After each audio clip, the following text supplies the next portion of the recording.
والصلاة والسلام على رسول الله وعلى آله وصحبه ومن والاه. السلام عليكم ورحمة الله. L'imam al-Bukhari, rahimahullah, Muhammad ibn Ismail al-Bukhari, compilateur du hadith, qui est aussi un faqih. C'est-à-dire l'imam al-Bukhari ne s'est pas contenté uniquement de compiler, de ramasser les hadiths du prophète sallallahu alayhi wa sallam. Walakin, il a trié, il a sélectionné déjà les hadiths. C'est la première des choses qu'il a faites. Dans son livre, le Sahih, il y a à peu près 7000 hadiths. Avec ceux qui se répètent. En réalité, il y en a 4000 et quelques qui sont différents. Mais sachez que l'imam Bukhari a sélectionné les 7000 hadiths à partir de centaines de milliers de hadiths. En d'autres termes, il a dit tous les hadiths authentiques sahih qui existent, je ne les ai pas retenus. J'ai mis dans ce livre un choix de hadiths. Vous avez entendu? Vous savez ce que ça veut dire? Ça veut dire qu'il y a beaucoup de hadiths sahih que l'imam Bukhari. Oui? C'est pas moi qui le dis, c'est lui. Remarque, question. Mais il est fou. Des hadiths sahih, il les laisse. Mais il fait quoi l'imam Bukhari? Vous savez qui est l'imam Bukhari? Quand il est né, il était aveugle. Sa mère a été attristée. La nuit, elle a vu le prophète Ibrahim alayhi salam dans ses rêves. Il a dit, t'inquiète, ton fils il va recouvrer la vue. Et il est redevenu voyant, comme vous et moi. Et il a fait un rêve quand il était jeune. Le prophète sallallahu alayhi wa sallam était assis. Il y a des mouches qui venaient, qui voulaient se poser sur le prophète, et il les éloignait. Il est allé demander à son maître, que signifie ce rêve? Et son maître lui a dit, tu vas éloigner du prophète les hadiths qui sont faux. Et tu vas tamiser. Ouais, la sunna du prophète sallallahu alayhi wa sallam. Parce que malheureusement des malades, des hypocrites ont inventé des hadiths pour détruire et salir l'islam. Et l'imam Bukhari fait partie de ces savants qui sont devenus les défenseurs de l'islam, de la sunna, en tamisant, en enlevant les hadiths inventés, faibles, qui sont faux. Voilà que l'imam Bukhari fait quand même un choix de hadiths parmi la grande quantité de hadiths authentiques. Vous entendez? Je vous dirai après pourquoi il a fait ça. L'imam al-Bukhari rapporte dans son Sahih un hadith Sahih.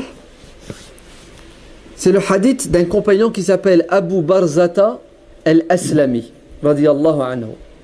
Abu Barzata al-Aslami. Abu Barzata va s'enrôler dans l'armée musulmane pour aller combattre des pseudo-musulmans qu'on appelle Al-Haruriya ou Al-Khawarij. Des gens qui se sont égarés de manière manifeste, non pas parce qu'ils ne faisaient pas la prière, parce qu'ils ne jeûnaient pas, parce qu'ils ne lisaient pas le Coran, parce qu'ils n'étaient pas sincères, parce qu'ils n'étaient pas pieux. Ils se sont égarés parce qu'ils ont pris les armes contre leurs frères musulmans, parce qu'ils ont considéré leurs frères musulmans comme égarés, parce qu'ils ne pensaient pas, ils ne comprenaient pas la religion comme eux, ils l'ont comprise. Ou plutôt, pour être précis, ils ont pris les armes contre les musulmans qui n'avaient pas les mêmes interprétations que eux de certains versets du Coran et de certains hadiths.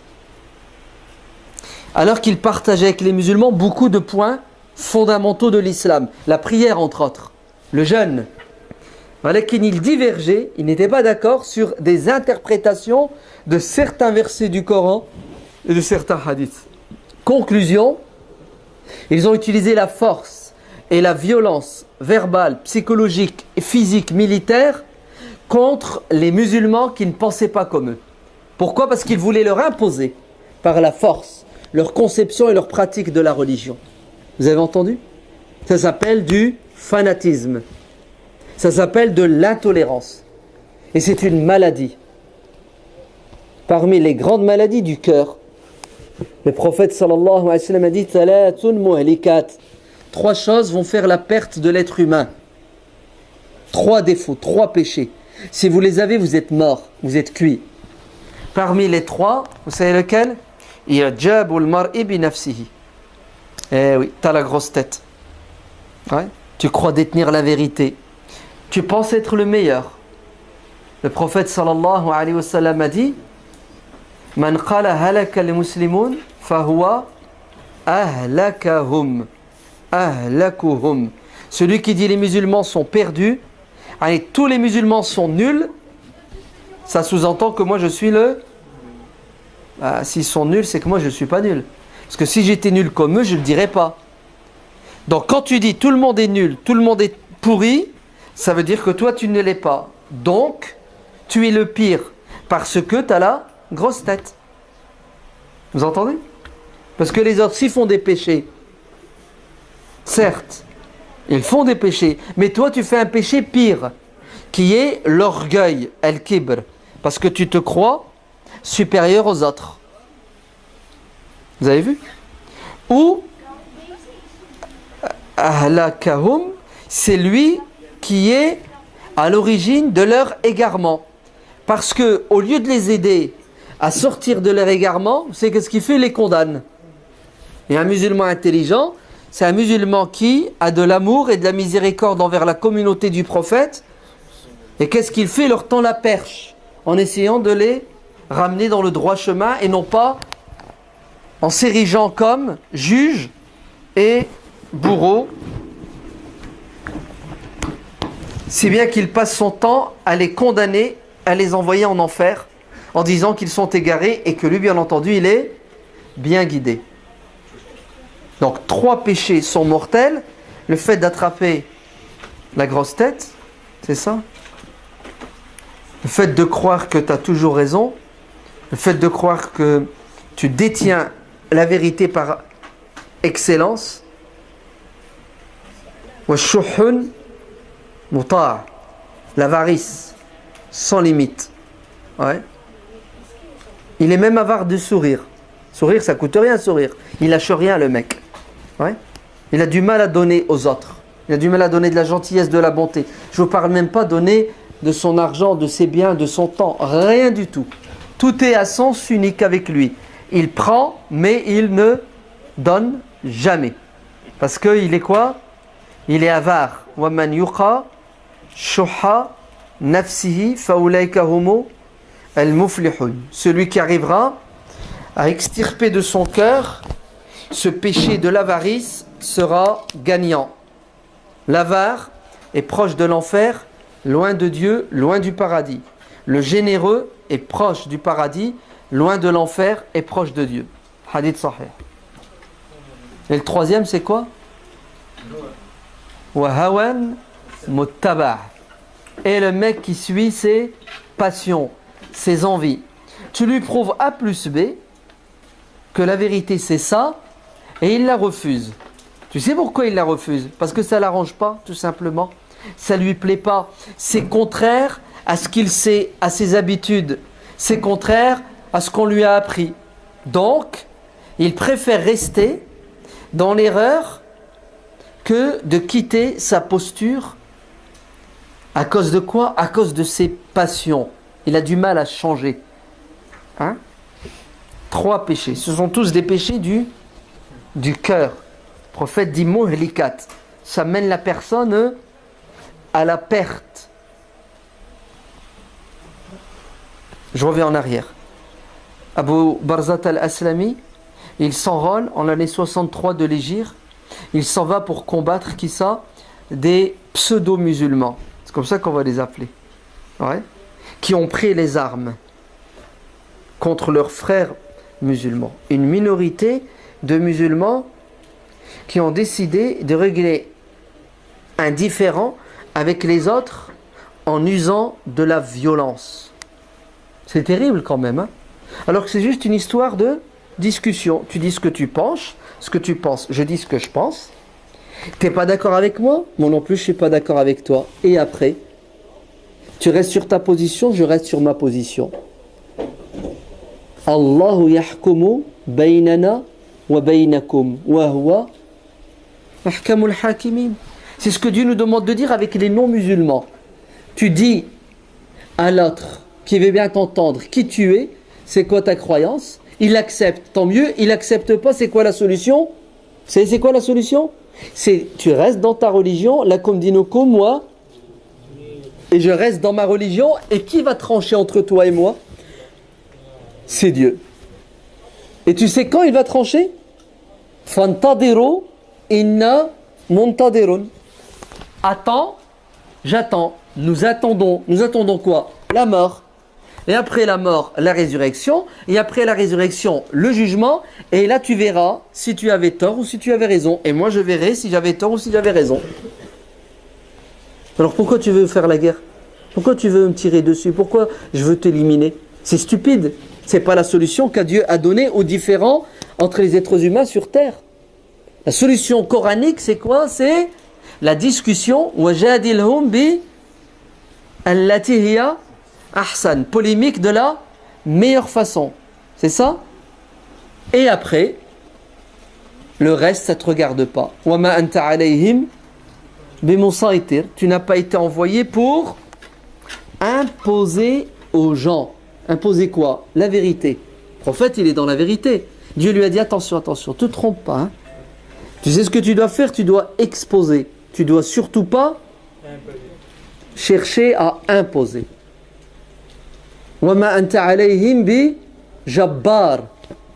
Eh oui, tu n'es pas un tyran qui est venu pour les dominer et leur imposer.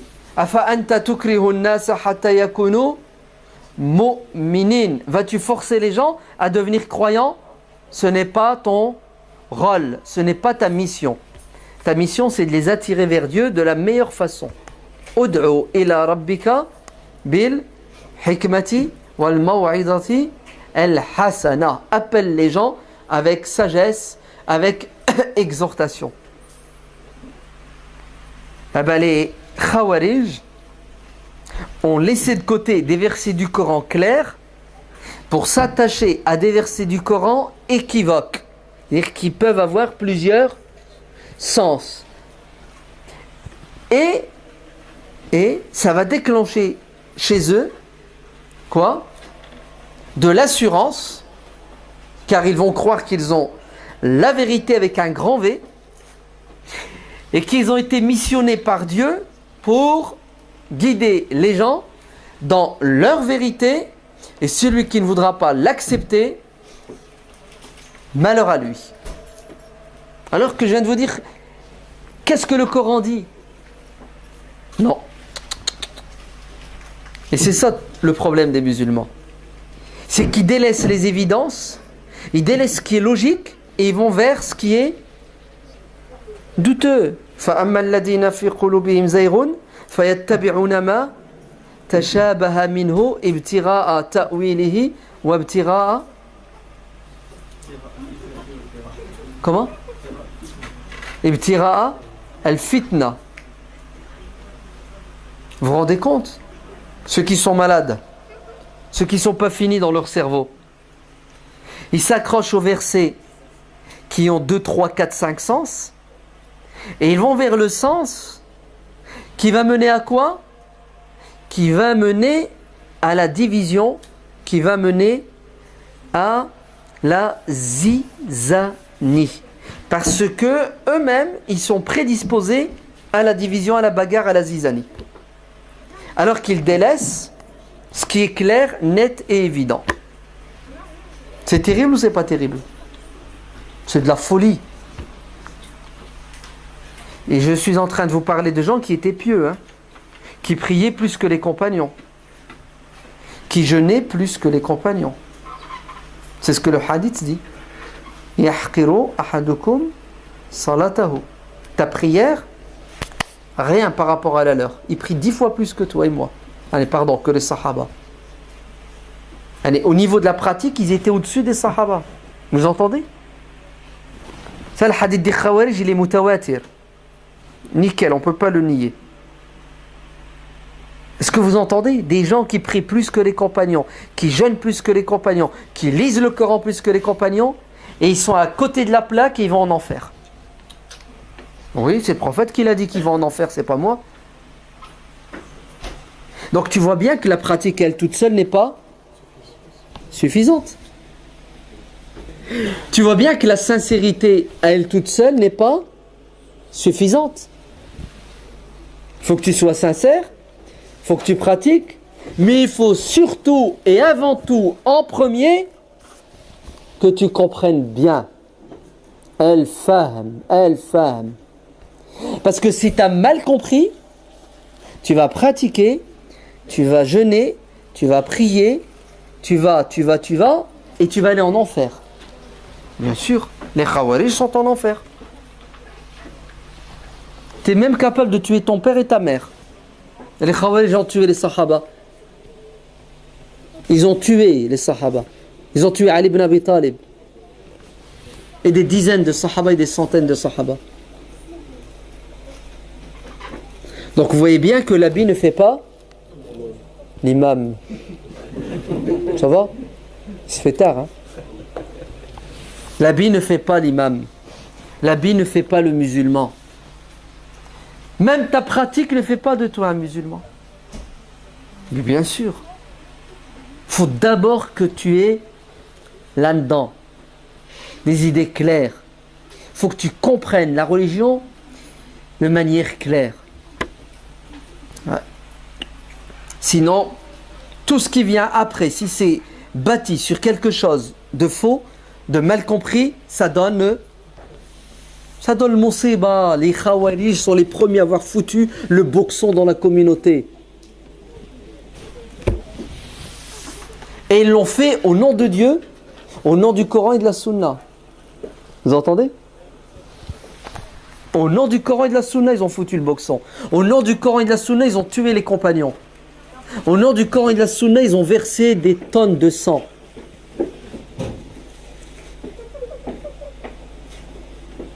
Et le problème, c'était al-fahm, mauvaise compréhension. La preuve, regardez, Abu Barzat al-Aslami donc, se retrouve en Irak, dans l'armée musulmane, pour combattre les Khawarij. Et c'est l'heure de la prière de l'Asr. Et Abu Barzat a un problème. Son problème, c'est son cheval. Il n'y a rien pour l'attacher. Il est dans un endroit désertique. Il fait quoi, Barzata? S'il a son cheval, il se barre. Si son cheval se barre, il fait comment pour rentrer chez lui? Il fait comment pour se déplacer? Alors Abu Barzata trouve la solution. Je vais faire la prière avec mon cheval.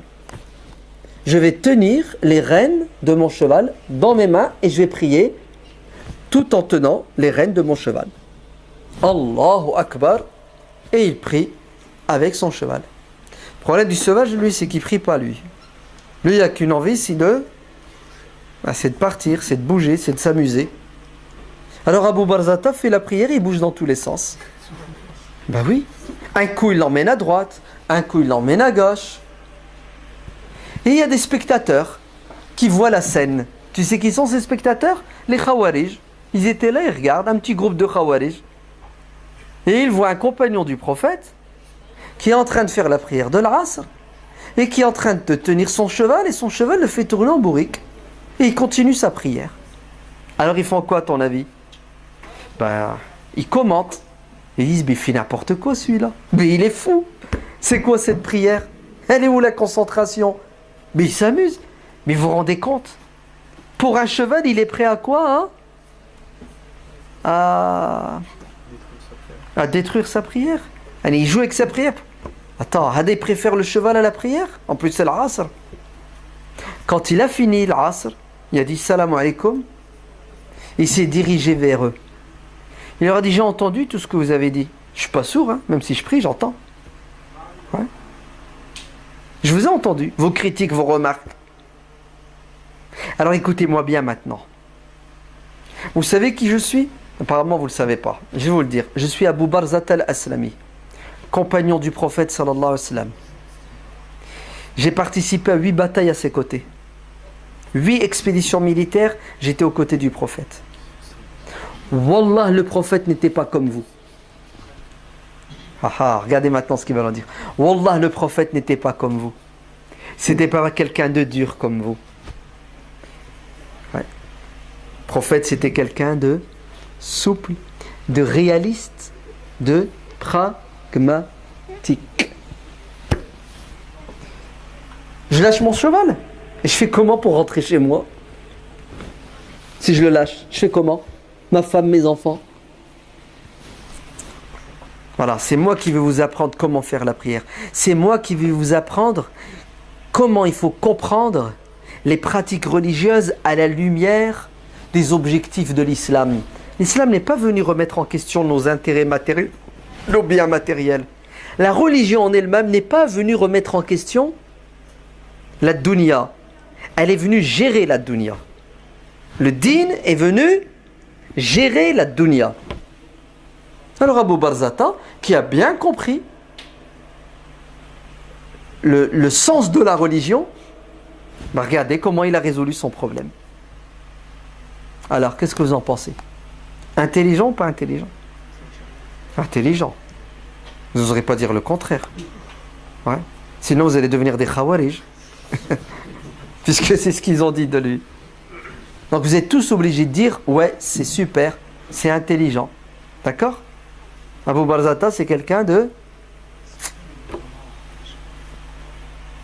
C'est bon? Vous avez compris le hadith? Très bien. Deuxième hadith dans le Bukhari. Sahih. Jabir ibn Abdillah ibn Hiram radiyallahu anhu. C'est pas n'importe qui. Il fait partie des 7 grands compagnons habilités et qui ont fait beaucoup de fatwas. Jabir. Il a rapporté plus de 1000 hadiths. C'est un grand compagnon. Min fuqaha sahaba. Jabir ibn Abdillah, un jour, Allahu Akbar, il fait sa prière. Et vous savez comment il fait sa prière? Il fait sa prière juste avec une serviette. Izar. C'est ce que c'est l'izar? Hein? Tu prends une serviette entre le nombril et le genou. Et il fait sa prière comme ça. Et le problème, c'est quoi? C'est que ses vêtements sont juste ici à côté. Il y a tout. Il y a tout ce qu'il faut pour être sapé nickel. Et il fait sa prière comme ça. Et il y a quelqu'un qui l'a vu. Quand il a fini sa prière, il lui dit: Jabir, tu fous quoi?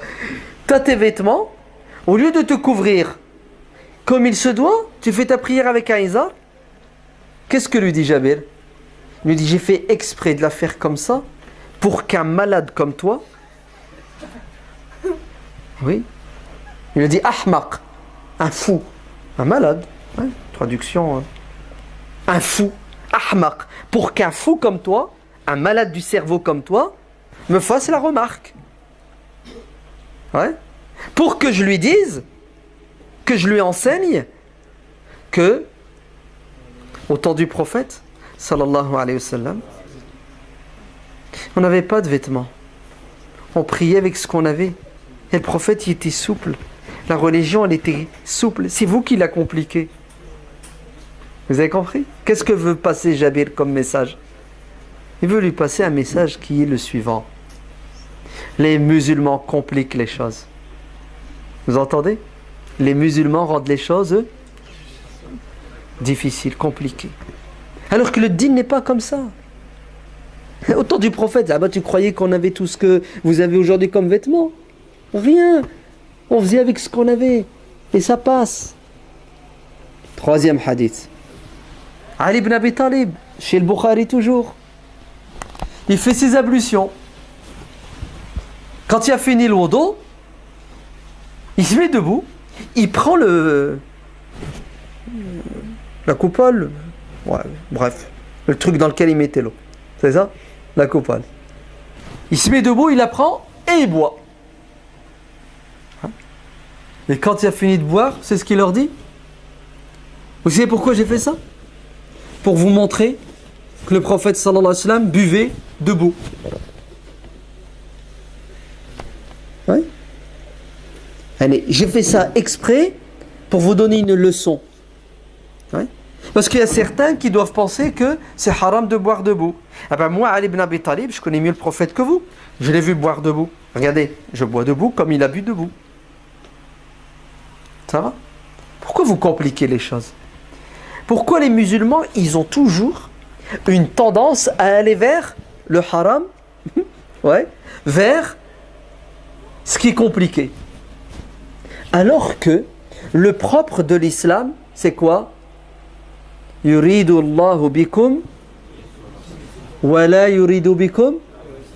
C'est incroyable. Dieu vous veut la facilité. Et il ne vous veut pas la difficulté et la gêne. Eh oui. C'est-à-dire cette religion, elle est venue pourquoi?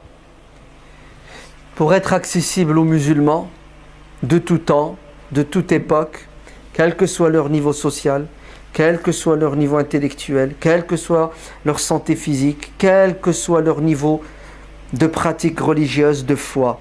Comme ça, elle englobe le maximum de personnes. Ce n'est pas une religion élitiste, réservée à la crème, ouais, mais c'est pour tout le monde.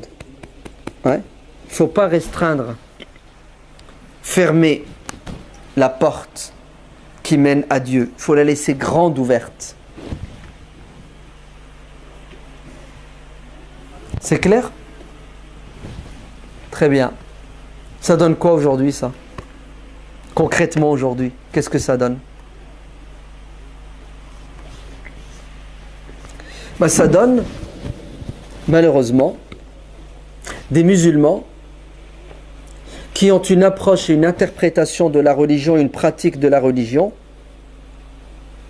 basée sur quoi? Sur la difficulté, ouais, sur la dureté, la méchanceté,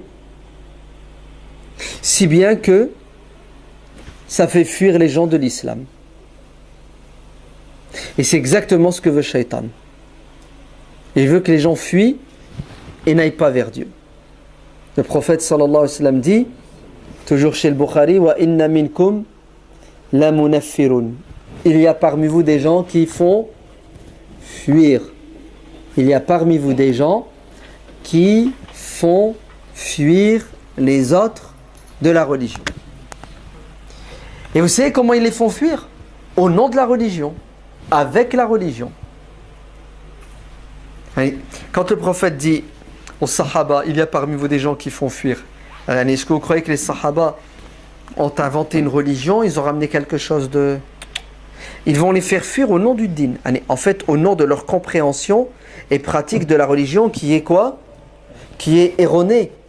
Parce qu'elle est en contradiction avec les principes de base fondamentaux du din qui sont la souplesse et la facilité et la miséricorde. Vous connaissez tous le hadith du bédouin qui est uriné dans la mosquée? Ça va? Qui ne connaît pas? 2, 3, 4, 5, 6, 7, 8, 9, 10, 11, 12. C'est bien. On est là pour apprendre.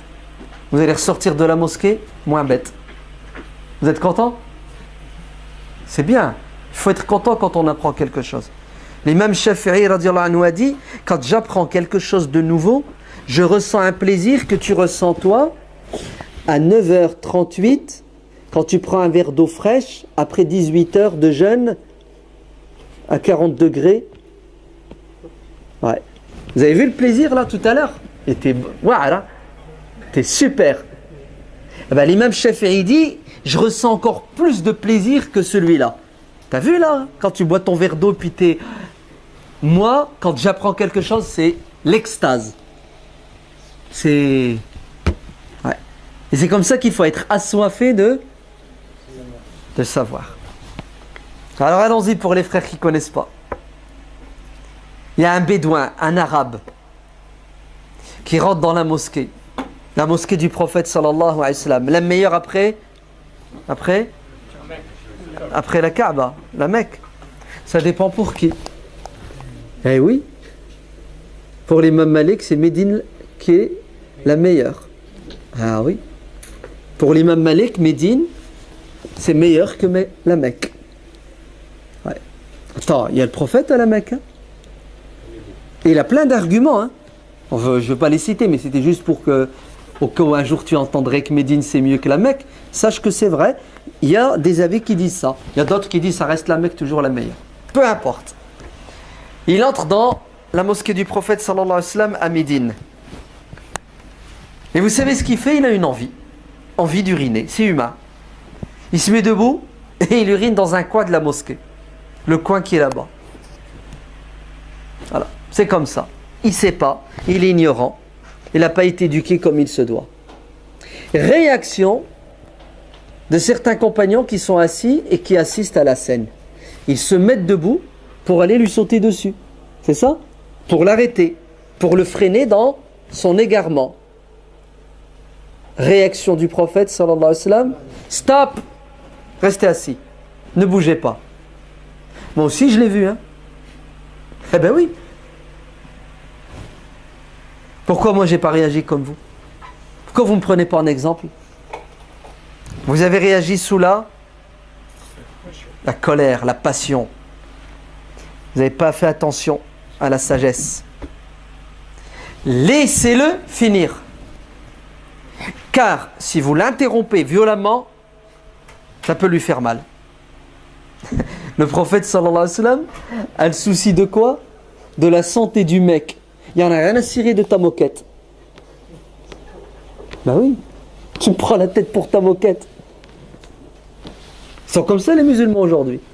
Vas-y, fais une erreur, rentre dans la mosquée, oublie d'enlever tes chaussures. T'es mort. T'es mort. Et wallah, heureusement qu'ils n'ont pas des flingues. Sinon, là, direct. Sahih, ils sont comme ça les musulmans. Combien de gosses se sont fait agresser dans la mosquée? Des gosses. Parce qu'ils ont sali, ils ont jeté. Combien de gosses se sont fait torturer psychologiquement par quelqu'un qui fait la prière depuis 40 ans? Ben oui, la moquette est plus importante que l'être humain chez les musulmans. Sens des priorités au top. Nickel chez les musulmans. Tout va bien. Ah, le prophète dit laissez-le finir. Il ne faut pas lui faire mal. Il est trop fort notre prophète. Ah, il est trop bon. C'est magnifique. Hein. Wallah, il faut le faire. Hein. Tu vois quelqu'un qui fait quelque chose qu'il ne faut pas faire à la mosquée, et tu fais quoi? Tu souris. Tu le laisses. Il faut toujours voir les conséquences de nos actes et de nos paroles. Avant d'ouvrir ta bouche, réfléchis 2 fois. Non, 7 fois. Ali ibn Abi Talib a dit, El-Aqil, celui qui a un cerveau, écoute bien, sa langue est en dessous de son cœur. Avant qu'il parle, ça passe par son cœur. Le filtre. Ça passe, ça sort. Ça casse ici, ça reste. El-Jahil, l'ignorant, sa langue elle est au-dessus de son cœur. Il débite. À toi d'assumer après. Ah, tu te paies tout ce qu'il ne faut pas. Nous on dit qu'il faut tourner 7 fois sa langue dans sa bouche avant de parler. Quand il a fini d'uriner, le prophète l'interpelle. Ta'ala, viens. Et il vient. Cool, zen, tranquille, pas de... Et là, il va lui enseigner comment se comporter dans la mosquée. Ce qu'il faut faire, ce qu'il ne faut pas faire. Ah, il est ignorant, le pauvre. Et une fois qu'il lui a transmis le savoir, il dit aux spectateurs là, qui ont failli le dégommer, c'est ce qu'il leur dit. Maintenant, vous allez nettoyer ce qu'il a fait. Ah ouais. Debout là, allez. Maintenant, il faut vous mettre debout. Allez nettoyer. Allez ramener de l'eau. Franchement, il n'est pas trop fort notre prophète sallallahu alayhi wa sallam. Cet homme-là, il va aimer le prophète, il va aimer la mosquée, il va aimer l'islam, oui ou non? Si. Mais il est obligé. Il est obligé. Ouais. Je me souviendrai toujours, il y a 30 ans, on était sortis pour ramener des jeunes. Tu sais, sortis fils Abilillah. On était dans la mosquée, on dit allez, les jeunes qui viennent pas, c'est nous qui allons aller vers vers eux. Et on en a ramené. Ah, la connerie qu'on n'a pas fait. On en a ramené un, nickel, super, Bob Marley, Rasta le mec. Tout ce qu'il faut, ouais, c'est le top, non? Tu ramènes un Rasta à la mosquée. Il a accepté de venir. Alhamdulillah, t'es content, t'es pas content? Il est mieux à la mosquée que... Et s'il est venu, c'est qu'il y a du bien. Hein? Puis on lui parle, tu sais, on lui explique. Il sait pas, m'skin. Rasta ou pas Rasta, j'en ai rien à cirer. Moi, ce qui m'intéresse, c'est lui mettre ouais, dans le cœur l'amour de Dieu et de son prophète. Et après, matrache. Il est capable de... Matrache. N'aie pas peur. T'es pas peur. C'est ça. Ouais, c'est ça. Très bien. L'heure de la prière arrive. Allahu Akbar. Ok. L'iqama. Qu'est-ce que je dis au frère? Je dis écoute, bouge pas, reste ici, on va faire la prière et je reviens. Comme ça, on va continuer. On fait la prière. Quand on a fini la prière, écoutez bien, un diable, comment voulez-vous l'appeler? Un diable. Un vieux, il s'est mis debout, il est parti vers lui, comme une bombe. Vous vous souvenez, là, quand il voulait te dégommer, Mskin, parce qu'il faisait la même chose. Et il l'a tué. Tu fais pas la prière? A'udhu billah. T'es rentré donc dans la mosquée, tu fais pas la prière, donc t'as pas le wudu, donc tu es assis dans la mosquée alors que tu as le janaba. Il lui a fait la pire des choses. Il l'a humilié devant tout le monde. Le temps que tu cours, parce qu'attention, le vieux, il y a la pêche hein, pour détruire ce que toi, tu essaies de construire. T'arrives, tu essaies de le calmer, va le calmer. Et le mec est en train de faire le jihad fi sabilillah. Ouais. Le jeune, on l'a perdu. On l'a perdu. Et pourtant, il n'a pas uriné. Hein. Imagine-toi s'il avait uriné.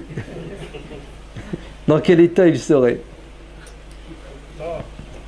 Est-ce que vous voyez comment les musulmans aujourd'hui trahissent leur religion? À cause de l'ignorance, à cause de la mauvaise compréhension de la religion. Il y en a qui savent et qui font plus de dégâts que ceux qui ne savent pas parce qu'ils savent mal. Ouais. Donc c'est bon, ceux qui ne connaissaient pas le hadith du bédouin qui est uriné? Vous le connaissez maintenant? Donc Allah ibarak fikoum, de la sagesse, de la douceur, de l'intelligence. Il faut toujours voir après. Si je fais ça, qu'est-ce qui va se passer? Si je ne fais pas ça, qu'est-ce qui va se passer? On n'est pas des bourrins. Tu sais, tu baisses la tête et tu fonces. Et tu casses tout. Tant pis pour les dommages collatéraux. Non, c'est le haq, je dis la vérité. Mais tais-toi, ta vérité. Si elle mène à la catastrophe, il ne faut pas la dire. La vérité doit mener à quelque chose de positif. Non? Allez, si tu dis un ma'rouf qui mène à un munkar, allez, tu dis quelque chose de bon qui mène à quelque chose de mauvais, tais-toi, ne le dis pas, puisque l'objectif c'est qu'il n'y ait pas de mauvais sur terre. Mais toi tu crées le mauvais en disant le bien.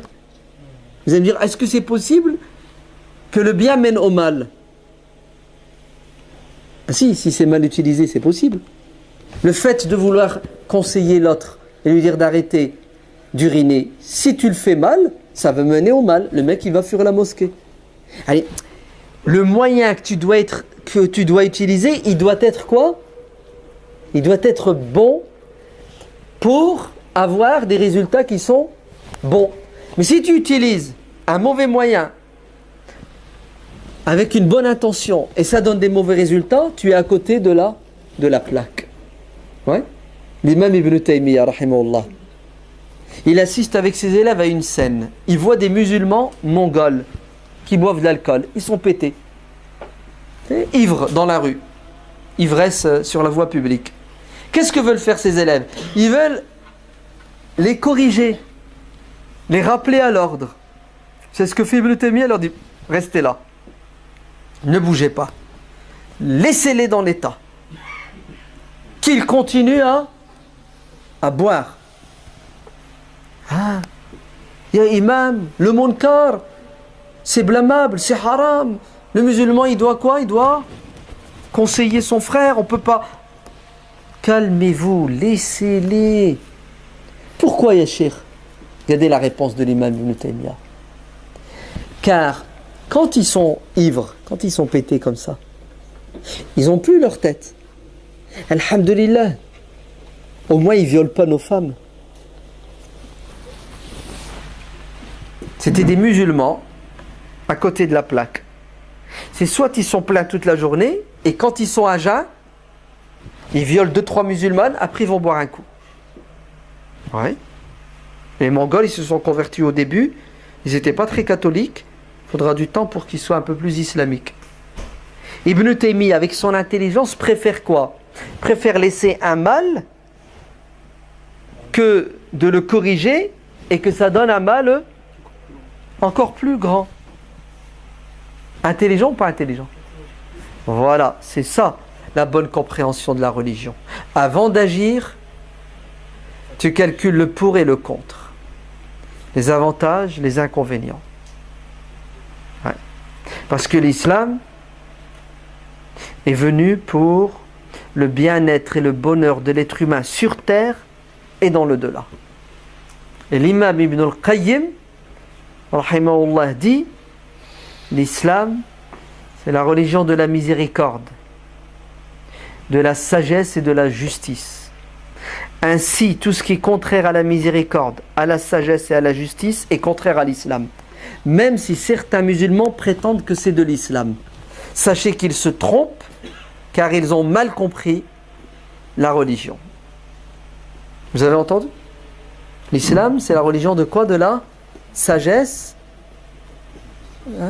hikmah, ar-rahma, la miséricorde et la justice. Tout ce qui contredit ça, c'est contraire à l'islam. Même si tu prétends que c'est de l'islam. Le problème, il n'est pas dans l'islam, il est dans ton cerveau qui a mal compris ce que Dieu et son prophète disent.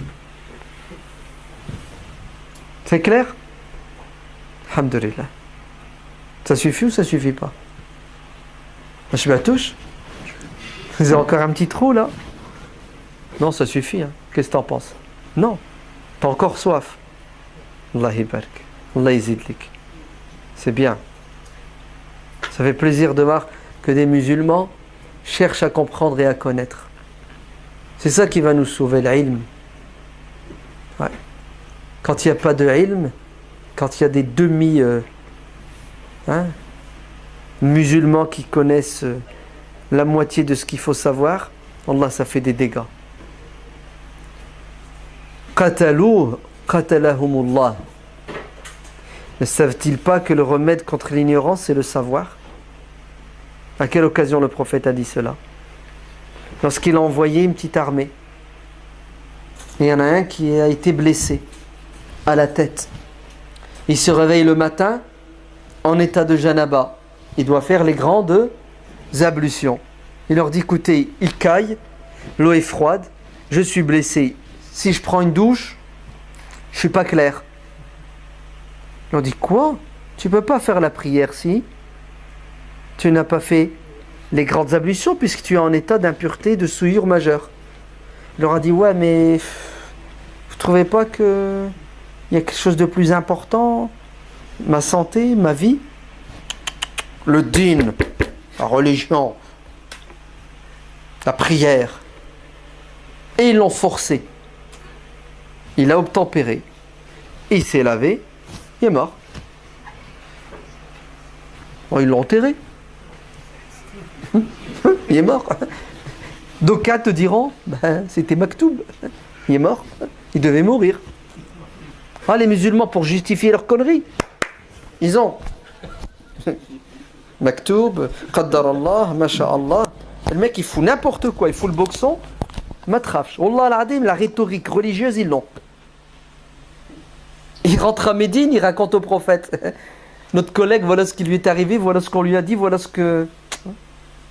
Ah, le prophète, il ne laisse pas passer des choses comme ça. Vous l'avez tué. Vous l'avez tué. Vous l'avez tué 3 fois. Hein. C'est bien rentré dans ta tête? Attends la suite. Que Dieu vous tue. Que Dieu vous tue, que Dieu vous tue. Attends, c'est ce que tu mérites. Tu joues avec la vie des gens comme ça? Ne savez-vous pas que le remède contre l'ignorance, c'est le savoir? Tais-toi, tu sais pas, t'es qui? Pourquoi tu donnes des fatwas? Pourquoi vous allez toujours du côté de la difficulté? Pourquoi vous ne mettez pas l'être humain au centre de la préoccupation de la religion? Et c'est vrai qu'il est au centre. Car le din, il est venu pour quoi? Il est venu pour l'intérêt de l'être humain. Oui ou non? Le din, il est venu pour ton intérêt, pour te sauver, pour garantir, préserver ton intégrité physique, psychologique, matérielle. La preuve, le prophète alayhi salam a dit, l'honneur du croyant, la vie du croyant et les biens du croyant sont sacrés. Pas touche. Ouais. Pas touche. Il y a un jeune, il m'a posé une question, on est à Umrah. Il m'a dit, mon patron, il m'a dit, si jamais je te vois faire la prière, je te vire. Je lui dis, oui, et alors? Il me dit, j'ai demandé à un frère, il m'a dit, prie. Parce que Allah a dit dans le Coran, la prière à l'heure, c'est une obligation. Et s'il me vire, n'aie pas peur. Allah va pourvoir à ton rizq. Je lui dis, et t'en penses quoi?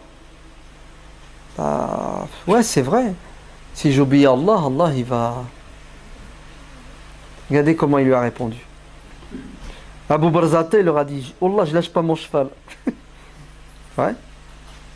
On a, subhanallah, un plaisir à mettre les gens dans les galères. Au nom du din, hein? Au nom du din.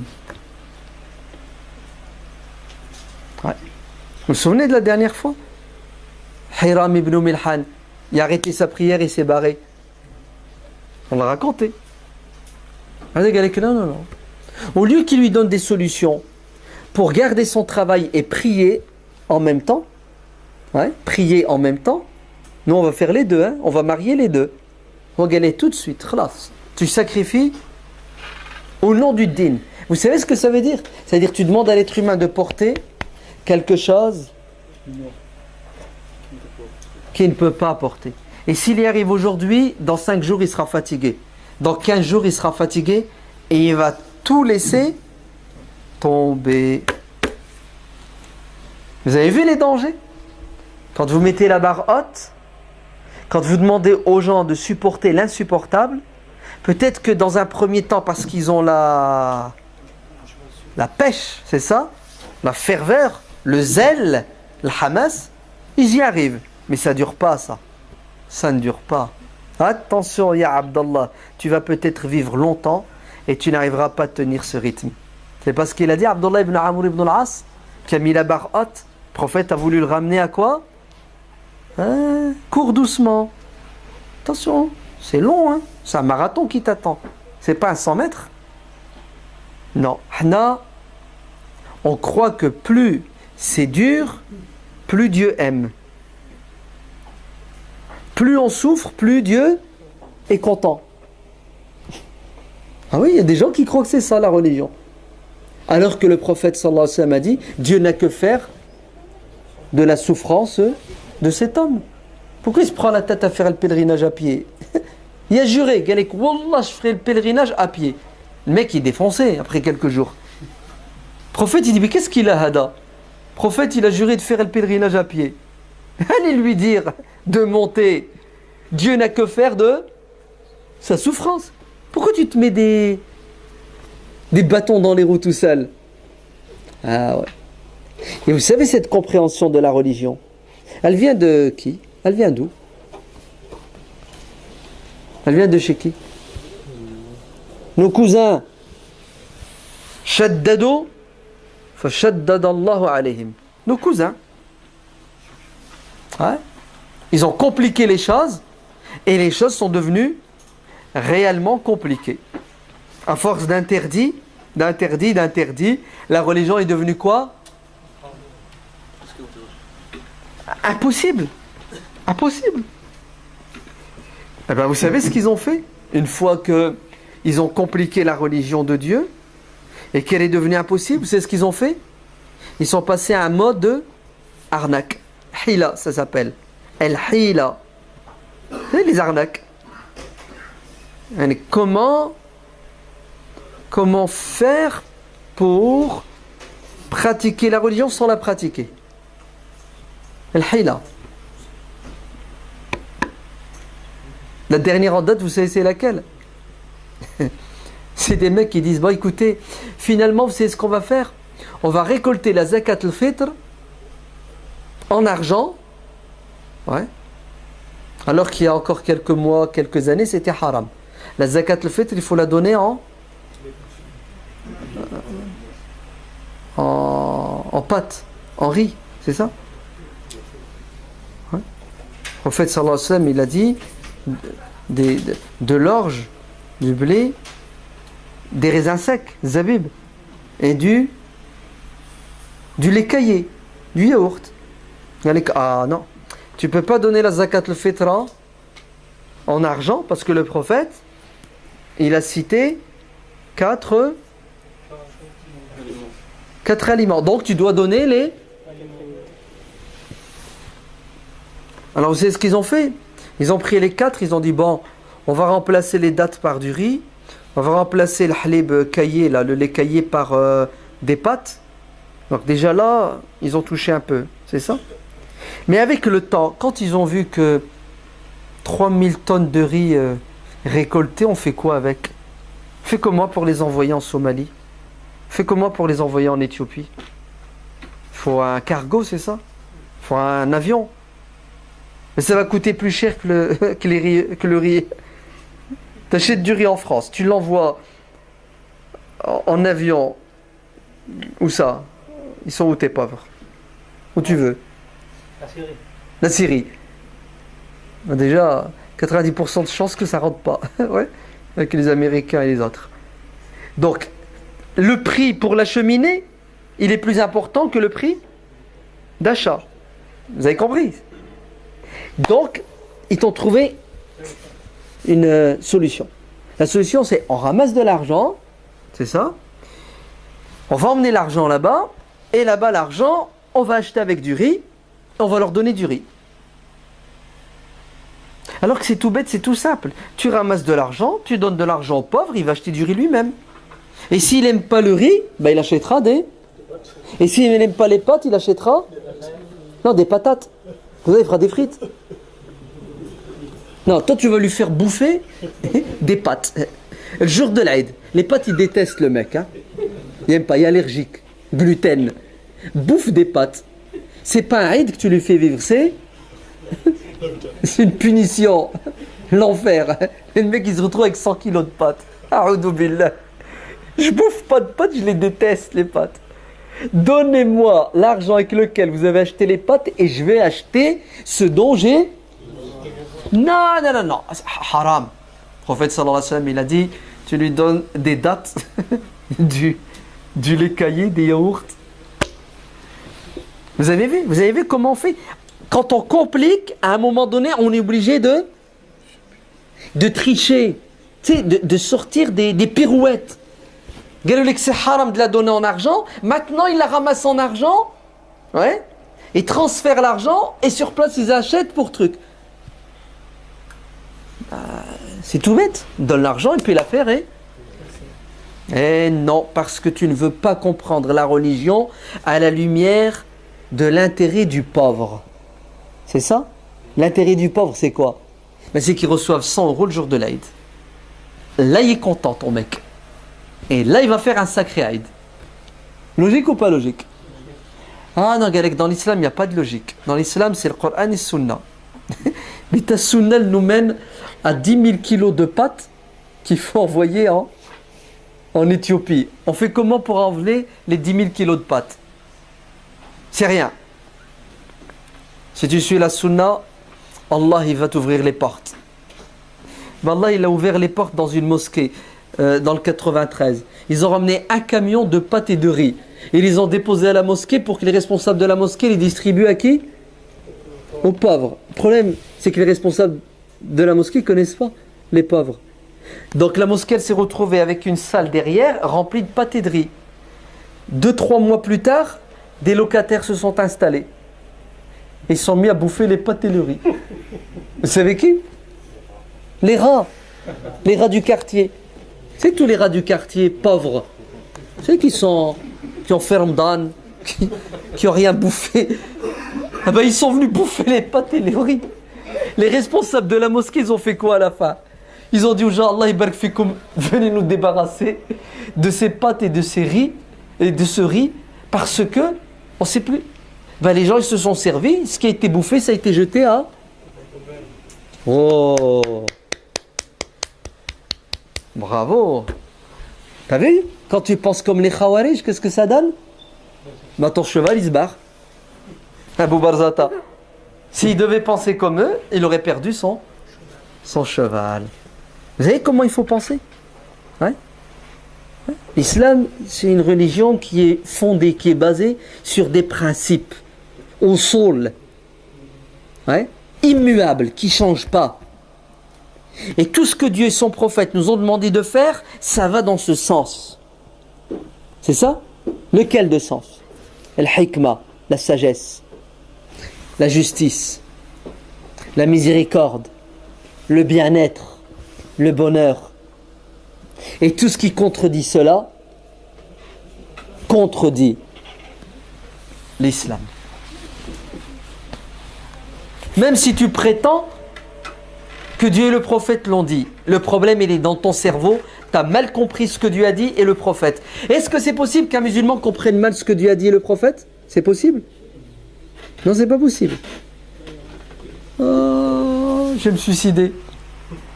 Mais je raconte quoi depuis tout à l'heure? Je te parle des Khawarij qui utilisaient le Coran et tout et qui ont compris de travers. T'es fatigué mon frère. Mais je te comprends, hein, 18 heures de jeûne, 2 heures de tarawih. Normalement tu devrais être dans une civière. Ouais, c'est normal, hein. Wallah al-Adim. Il y a un frère, il me l'a dit. Il m'a dit, je suis mort, je suis fatigué, j'en peux plus. Du matin jusqu'au soir, je travaille, transport, 3 heures de trucs. Il m'a dit, il me reste la peau sur les os. Ouais. Et c'est logique, c'est normal. On n'est pas des... Hein? Des quoi? Robots. Des robots. Ah, ça... Tu sais ce qu'on est? C'est ce que ça veut dire? Allah, il nous a créés faibles.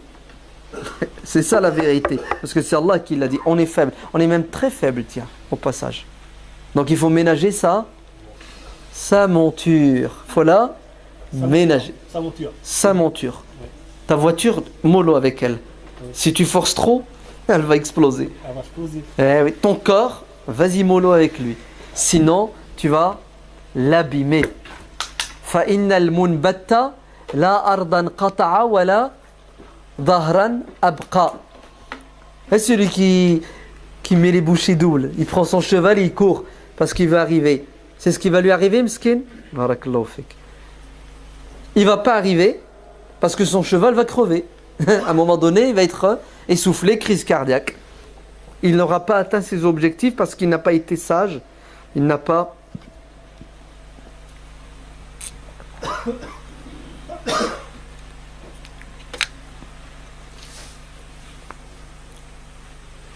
Et quelle heure?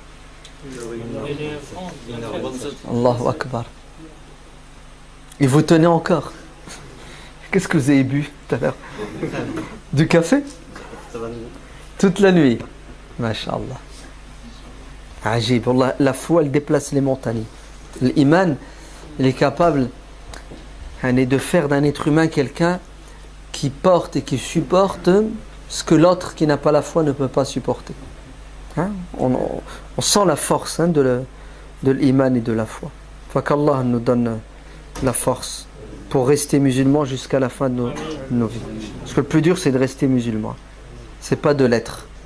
Hein? Tu peux le devenir, 15 jours après, tu l'es plus. Non, 15 ans après, tu l'es plus. Ben oui. 20 ans après. Non, 40 ans après. 2 mois avant de crever, boum. Tu retournes la veste.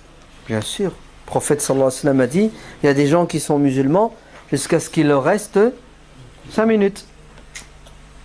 Et boum, le mec, il efface. il remet son compteur à zéro, il devient mécréant. Et il y en a qui ne sont pas musulmans. 5 minutes avant de mourir, boum, il devient musulman. Hada, il va au paradis, l'autre, il va en enfer. Ouais. Comment? Il va galérer dans le vide. Et pourquoi, à votre avis? Pourquoi, à votre avis, Hada, avant de mourir, il devient mécréant et l'autre, avant de mourir, devient musulman? Pourquoi? Un coup de baguette magique. Il roulait, puis tout d'un coup, il a vu la lumière et... Pourquoi? C'est la volonté d'Allah. Bah, c'est pas juste. Si c'est la volonté d'Allah, c'est pas juste. Parce qu'on dit que c'est tout est écrit déjà. À l'avance. Tout est écrit à l'avance. Donc je vais te mettre une droite. D'accord? C'était écrit. T'as pas le droit de me dire pourquoi je t'ai frappé puisque c'était écrit. Oui? Je l'accepte, Tu l'acceptes? Ah, allez lui piquer son argent. Tout de suite sa voiture. Il accepte. Avoir l'intention de le mettre. Attention mon frère. Faut bien comprendre. Non, il n'y a pas de hasard. Vous entendez? Il n'y a pas de... Hada, il était musulman, 5 minutes avant de mourir, boum, il devient mécréant. Ben non. Le problème, vous savez c'est quoi? C'est qu'on ait une chose et on oublie. Eh oui. On a lu le hadith, ouais, et on ne sait pas que ce hadith, il est rapporté d'une autre manière, avec un élément en plus qui va te permettre de comprendre comme il se doit le premier hadith. On a un gros problème avec la compréhension de la sunna et des hadiths. Même avec le Coran, on a un gros problème. Si tu prends un verset du Coran qui dit Fawailun lil musallin, puis tu t'arrêtes là. C'est ce que ça veut dire. Malheur à ceux qui font la prière. J'arrête de faire la prière. Vous avez vu? Tu vas prendre un verset, tu vas le comprendre tout seul et tu vas t'égarer.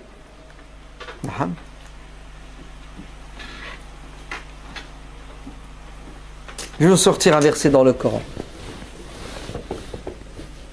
Dieu dit dans le Coran La yus'alu an zunubihim al mujrimun. Vous êtes prêts? C'est ce que ça veut dire? Les criminels ne seront pas questionnés sur leurs crimes. Ouais, c'est un verset du Coran.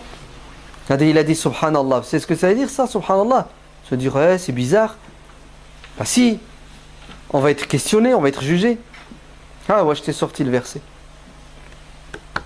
Alors, vous dites quoi? Vous avez vu? Quand vous n'avez pas une science qui est globale, vous n'avez qu'un morceau, ça ne tient pas la route. Vous allez tomber dans des contradictions et des trucs illogiques. Ouais. Et c'est arrivé, il y a un homme qui est venu voir Abdullah ibn Abbas radiallahu anhu. Il lui a dit Ya Abdullah, j'ai un problème avec 3 versets du Coran. Je ne comprends plus rien. Et il lui a dit comment? Allah il dit dans le Coran, les criminels ne seront pas questionnés.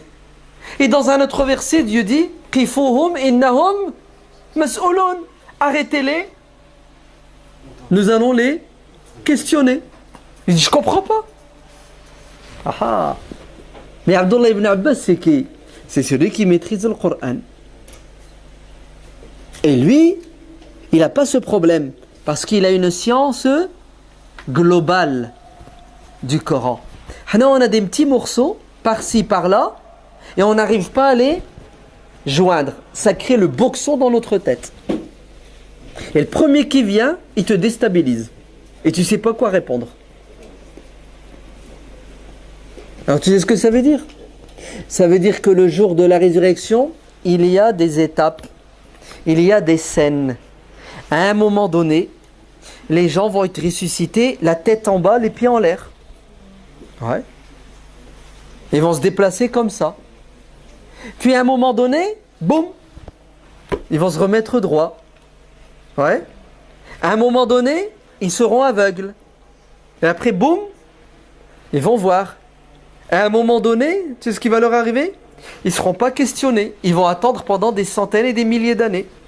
Ils vont pleurer, vont souffrir tellement ils attendent. Et à un moment donné, on passe à l'étape suivante. Maintenant, on va les questionner. En fait, c'est des scènes, des actes. Acte numéro 1, acte numéro 2, 3, 4, 5, 6, 7. À chaque acte, il y a quoi? Il y a un événement particulier. Il faut juste remettre les choses à leur place. Tu vois? Épisode 1, épisode 2. Tu me suis? La série 1, la série 2. Ben, c'est comme ça, Yawm al-Qiyamah. Donc, chaque verset correspond à quoi? À un épisode. Et si toi, tu n'as pas la trame de ce jour-là, ben, tu confonds tout et tu t'y perds. Tu ne comprends plus rien. Donc, qu'est-ce que ça veut dire? Le mec, il est musulman, il lui reste peu et il devient mécréant. Tu sais ce que ça veut dire? Regarde. Le prophète sallallahu alayhi wa sallam dit dans un autre hadith, il est musulman fi ma yabdu linnas. Il est musulman en apparence. T'as compris? Fi ma yabdu linnas. C'est-à-dire, toi, quand tu le regardes, oh, c'est un bon musulman.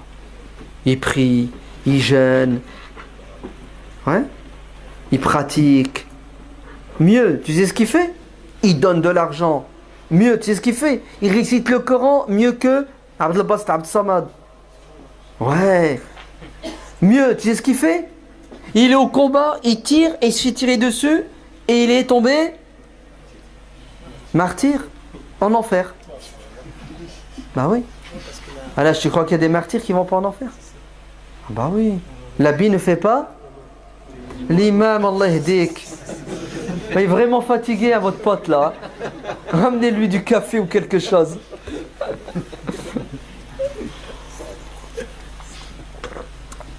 Nous, on juge les gens en fonction de quoi? De ce qu'on voit, de ce qu'ils disent, de ce qu'ils font. Allah les juge en fonction de quoi? De ce qu'ils voient, ce qu'ils disent et ce qu'ils ne disent pas, ce qu'ils cachent. T'es d'accord?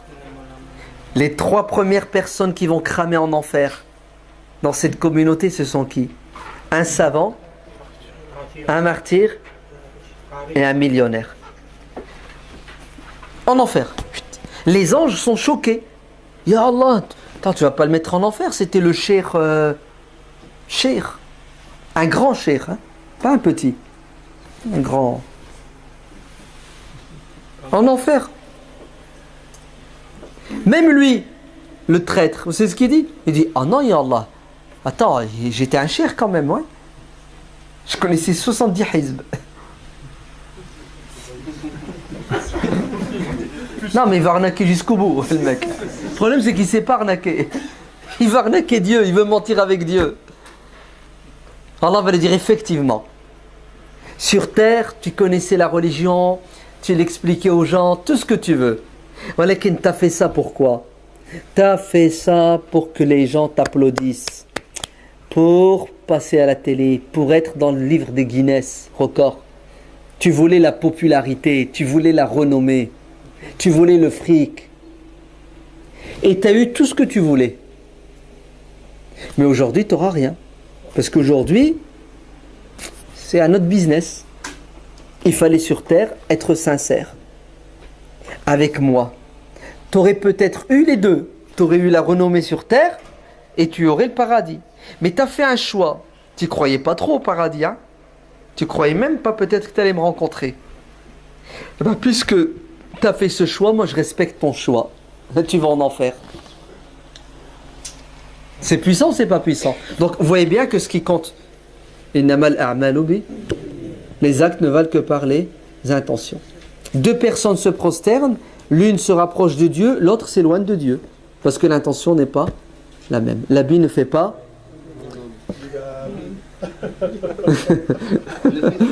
Il fait exprès. C'est bon, j'accepte. Les actes ne valent que par les intentions. Donc, il est musulman, il est hyper pratiquant d'après ce que les gens constatent. En fait, il arnaquait tout le monde. Et il pensait arnaquer Dieu. Alors tu sais ce qui lui est arrivé? Quelques moments avant de mourir, quelques jours, quelques années, Dieu lui a retiré son masque. Et son vrai visage est apparu au grand jour. Voilà. Vous avez compris? L'autre là, qui n'est pas musulman, pour toi, il n'est pas musulman, rien. Mais en vérité, au fond de lui-même, il voudrait être musulman. Il veut connaître la vérité. Il veut connaître Dieu. Il a au fond de lui-même une soif de connaître la vérité. Eh bien, puisque son intention est d'adorer Dieu, mais il ne sait pas, il n'arrive pas à le trouver. Il n'y a pas de musulmans pour le mettre sur le chemin droit. Les musulmans ne veulent pas bosser, ils ne veulent pas expliquer la religion aux gens. Eh bien, Dieu, il intervient directement. Et il lui enlève son masque de non-musulman et il lui fait une chirurgie esthétique. Et il est tout beau, il est musulman. Vous avez compris? Alors, ça tient la route maintenant, ça ne tient pas? C'est clair, hein? Ah, c'est mieux quand on comprend, ouais. Quand on ne comprend pas, c'est catastrophique. Hein? C'est vrai, hein? La preuve, tu te prends des droits, tu dis rien. Hein? Non, mais c'est très dangereux. Il y a un mec qui a fait ça en Syrie, dans les années 60. Il a tué quelqu'un. Donc il s'est fait arrêter. Il reconnaît son crime. Il reconnaît, ouais, c'est moi qui l'ai buté. Le juge lui dit, bah écoute, pourquoi tu l'as tué? C'est ce qu'il lui a dit. Écoutez bien. Hein. Il lui a dit, c'est le destin et la volonté de Dieu. Le mec qui devait mourir et Allah m'a utilisé. Pas mal comme excuse, non? Vous savez ce qu'a dit le juge qui était plus intelligent que lui? Il lui a dit, ok, j'accepte. Mais sache qu'aujourd'hui, Allah, il m'a utilisé pour dire que tu dois crever. Alors je signe le papier, tu vas être exécuté. Il y a, le mec il joue au con. Ah ben on va jouer au con jusqu'au bout. Logique ou pas logique? Voilà. Faut pas jouer avec la religion. La religion elle est juste, elle est claire, elle est nickel. Le problème il est dans... oui, il est chez les êtres humains. Ouais. Les musulmans qui comprennent mal, qui comprennent à moitié, ou qui ne sont pas sincères et qui veulent atteindre des objectifs personnels. Le mec qui veut la gloire, la gloriole, il veut faire du business et il utilise la religion. C'est pour cela le prophète sallallahu alayhi wa sallam condamne ces gens-là. Ouais. Il les condamne. Ouais.